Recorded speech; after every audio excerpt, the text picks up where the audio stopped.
सुप्रभात बच्चों। आज हम अध्याय लेने जा रहे हैं छोटा मेरा खेत। कवि उमाशंकर जोशी द्वारा लिखित है। और सबसे पहले हम कवि परिचय देखेंगे। कवि उमाशंकर जोशी का जन्म 1911 में गुजरात में हुआ। उनकी प्रमुख रचनाएं विश्व शांति, गंगोत्री, निशीथ, प्राचीना, आतिथ्य, वसंत वर्षा, महाप्रस्थान, अभिज्ञा, सापना भरा, शहीद कहानी है ये, श्रावणी मेणो, विसामो, ये उपन्यास है उनके। कुछ निबंध भी है उनके। और इसके अलावा उघाड़ी बारी, क्लांत कवि, महाराज सानोट, स्वप्न प्रयाण, इनका इन्होंने संपादन भी किया है। 20वीं सदी की गुजराती कविता और साहित्य को नई भंगिमा और नया स्वर देने वाले उमाशंकर जोशी का साहित्यिक अवदान पूरे भारतीय साहित्य के लिए भी महत्वपूर्ण है। उनको परंपरा का ज्ञान था।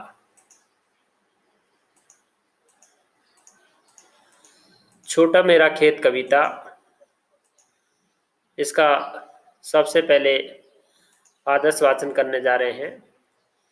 यहाँ पर कवि ने कविता की तुलना एक खेत से की है, लेकिन किसान का कार्य और कवि का कार्य मेहनत के हिसाब से एक जैसा होता है।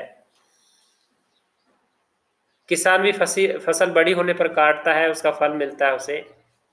कवि भी तथा जब कविता की रचना हो जाती है तो उसका पढ़कर आनंद लेता है।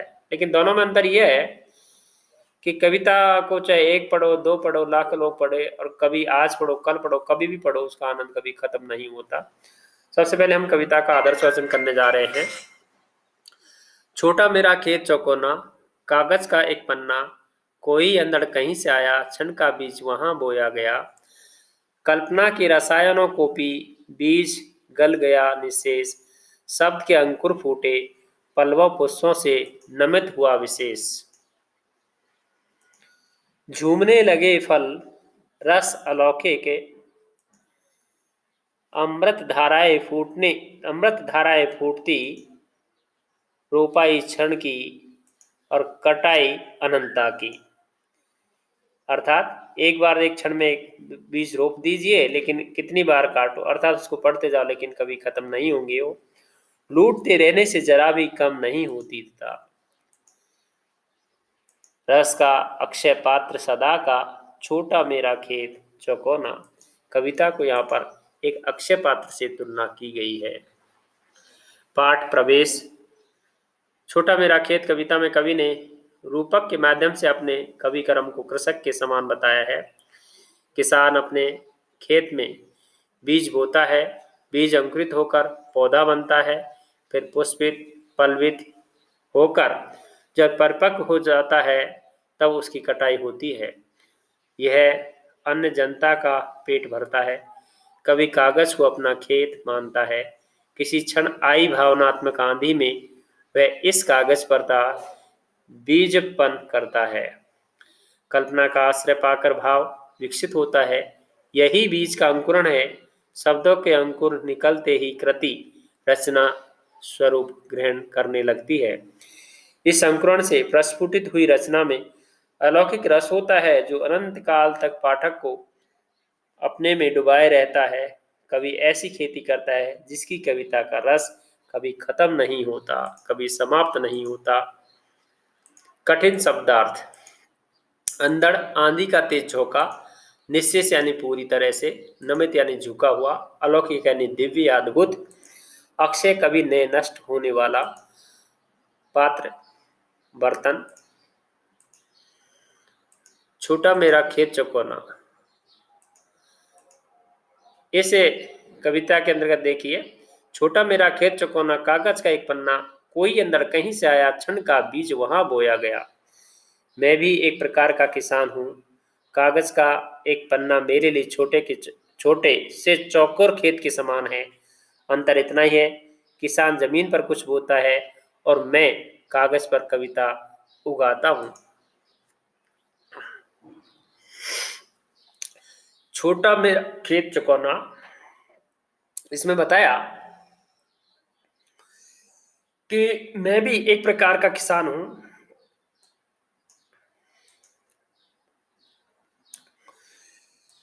कागज का एक पन्ना मेरे लिए छोटे से चौकर खेत के समान है। अंतर इतना ही है कि किसान जमीन पर कुछ बोता है और मैं कागज पर कविता उगाता हूँ। जिस प्रकार किसान धरती पर तब फसल उगाने के लिए कोई बीज उगाता है, उसी प्रकार मेरे मन में अचानक आई हुई आंधी के समान कोई भाव रूपी बीज न जाने कहां से चला आता है, और वह भाव मेरे मन रूपी खेत में अचानक बोया जाता है।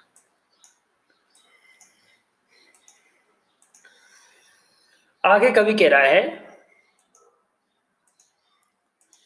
कि कल्पना के रसायनों को पी बीज गल गया निशेष, शब्द के अंकुर फूटे पल्लव पुष्पों से नमित हुआ निशेष। अर्थात जिस प्रकार धरती में बोया हुआ बीज विभिन्न रसायनों, हवा, पानी, खाद आदि को पीकर स्वयं को गला देता है और उसमें से अंकुर, पत्ते, पुष्प फूट पड़ते हैं, उसी प्रकार कवि के मन में उठे हुए भाव कल्पना रूपी रसायन को पीकर उस भाव को अहम मुक्त कर लेते हैं, सर्वजन का विषय बना डालते हैं, सबकी अनुभूति बना डालते हैं। तब शब्द रूपी अंकुर फूटते हैं। कविता भाव रूपी तथा पत्तों और पुष्पों से लद कर विशेष रूप से झुक जाती है, वह सब के लिए समर्पित हो जाती है।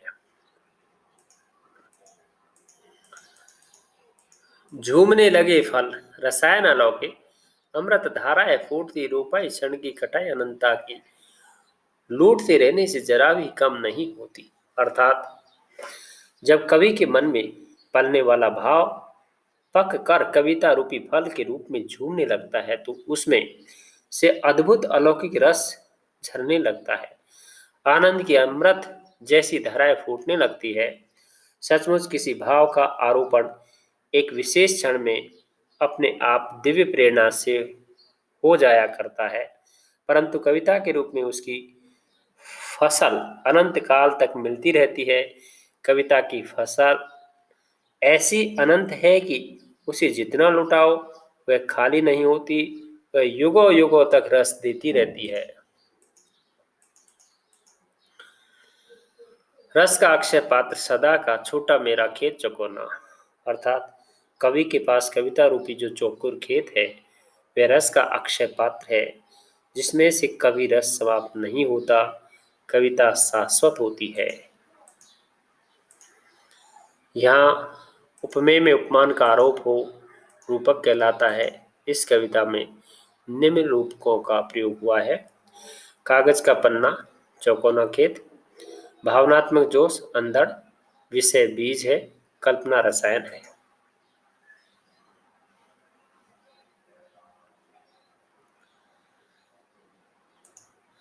और इसी प्रकार से आगे कवि कुछ इस कविता की जितनी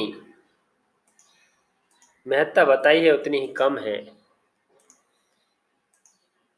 कुछ बोधात्मक प्रश्न है पाठ्यपुस्तक से। छोटे चौकोने खेत को कागज का पन्ना कहने में क्या अर्थ निहित है?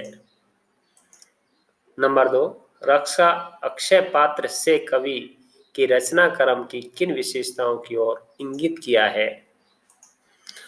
प्रश्न नंबर 3, रचना के संदर्भ में अंधड़ और बीज क्या है? गृह कार्य, अपनी कल्पना के सारे व्यक्तिगत भावनाओं पर आधारित कोई एक कविता लिखिए। नंबर 2, कविता का भावार्थ अपने शब्दों में लिखिए। धन्यवाद।